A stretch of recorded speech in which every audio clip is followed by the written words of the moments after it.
Assalamualaikum warahmatullahi wabarakatuh. Perkenalkan, nama saya Rizky Jami Fadila Putri, NIM E2019-3064. Baik, di sini saya akan menjelaskan tentang hal-hal yang perlu diperhatikan dalam melakukan audit. Yaitu yang pertama ada kecenderungan perusahaan untuk mencatat kewajiban lebih rendah dari yang sebenarnya. Nah, itu dengan tujuan untuk melaporkan laba lebih besar dari jumlah yang sebenarnya.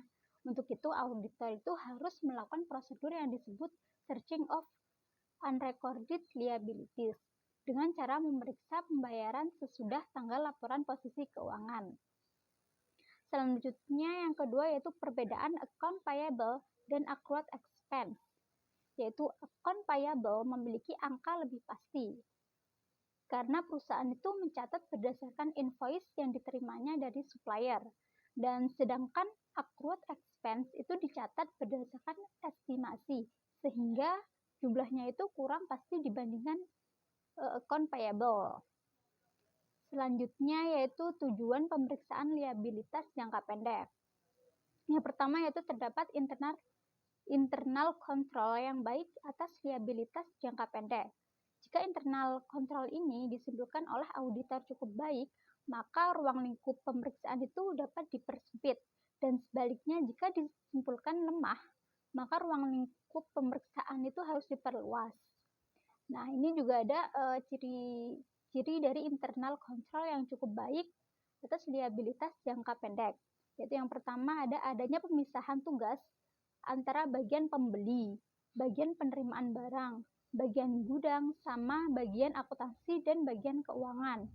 Yang kedua yaitu digunakan formulir yang bernomor urut tercetak, yaitu untuk permintaan pembeli, order pembelian, dan laporan penerimaan barang. Yang ketiga, adanya sistem otorisasi untuk pembelian maupun pelunasan hutang. Selanjutnya, digunakannya sistem tender untuk pembelian dalam jumlah yang besar.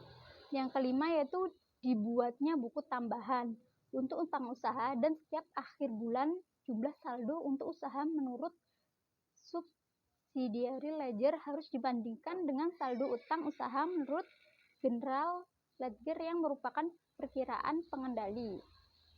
Yang keenam, jumlah barang yang dicantumkan dalam faktur pembeli itu harus dibandingkan dengan jumlah yang dilaporkan dalam receiving report dan purchase order, yaitu gunanya untuk mencegah pembayaran atas barang yang dibeli melebihi jumlah barang yang dipesan dan diterima.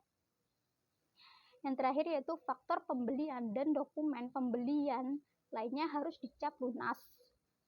Untuk apa? Untuk menghindari digunakannya dokumen-dokumen tersebut untuk proses pembayaran yang kedua kalinya.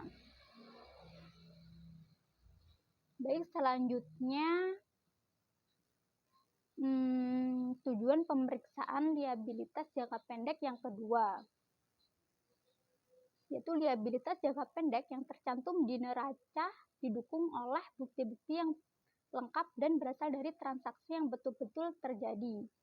Yaitu jika liabilitas jangka pendek merupakan utang usaha yang berasal dari pembelian secara kredit, itu maka utang tersebut harus didukung oleh bukti-bukti yang lengkap seperti purchase requisition, purchase order, supplier invoice, dan receiving report.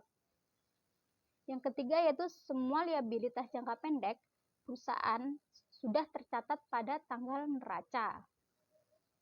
Itu auditor harus meyakinkan diri bahwa tidak ada recorded liabilities kita. Untuk itu auditor harus memeriksa semua perjanjian yang dibuat perusahaan dengan pihak ketiga. Kemudian yang keempat, accurate expense jumlahnya reasonable. Nah, dalam arti tidak terlalu besar dan tidak terlalu kecil. Karena kalau jumlahnya terlalu besar berarti laba akan dilaporkan terlalu kecil. Dan kalau accrued expense terlalu kecil berarti laba akan dilaporkan terlalu besar. Untuk itu, auditor harus memeriksa dasar perhitungan accrued expense yang dibuat perusahaan. Apakah masuk akal dan konsisten dengan tahun sebelumnya.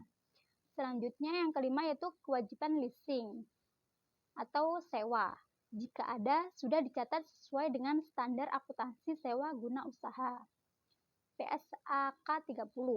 Nah, misalnya jika ada hutang leasing untuk pembelian mesin pabrik, maka harga perolehan mesin dan utang leasing harus dicatat sebesar nilai tunainya.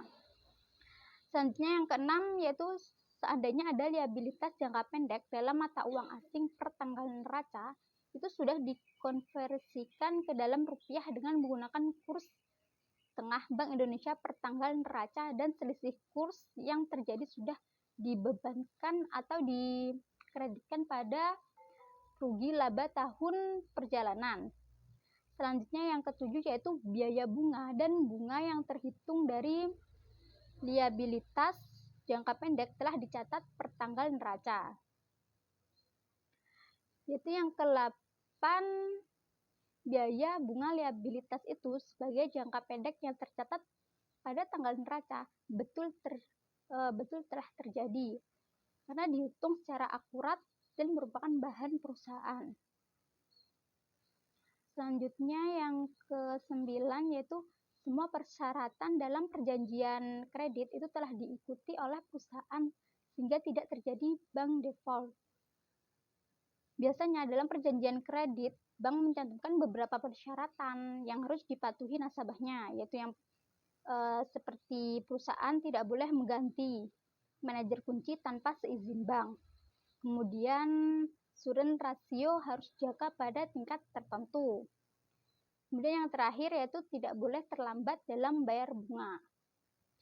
Dan selanjutnya itu yang nomor yang 10 itu penyajian liabilitas jangka pendek di dalam neraca dan catatan laporan keuangan sesuai dengan prinsip akuntansi yang berlaku umum di Indonesia, yaitu SAK. Nah, misalnya jika perusahaan memiliki kredit jangka pendek dari bank untuk mempunyai utang sewa, maka dalam pencatatan laporan keuangan harus diungkapkan seperti plafon pada kredit, jangka waktu kredit, tingkat bunga, jaminan kredit, pengambilan kredit dan pembayaran bunga itu apakah dalam rupiah atau mata uang asing, kemudian nilai tunai satu aset dalam rangka sewa guna, jenis leasing, dan yang terakhir yaitu jangka waktu leasing. Baik, mungkin hanya itu saja yang dapat saya sampaikan. Sebelumnya mohon maaf. Sekian dari saya. Wassalamualaikum warahmatullahi wabarakatuh.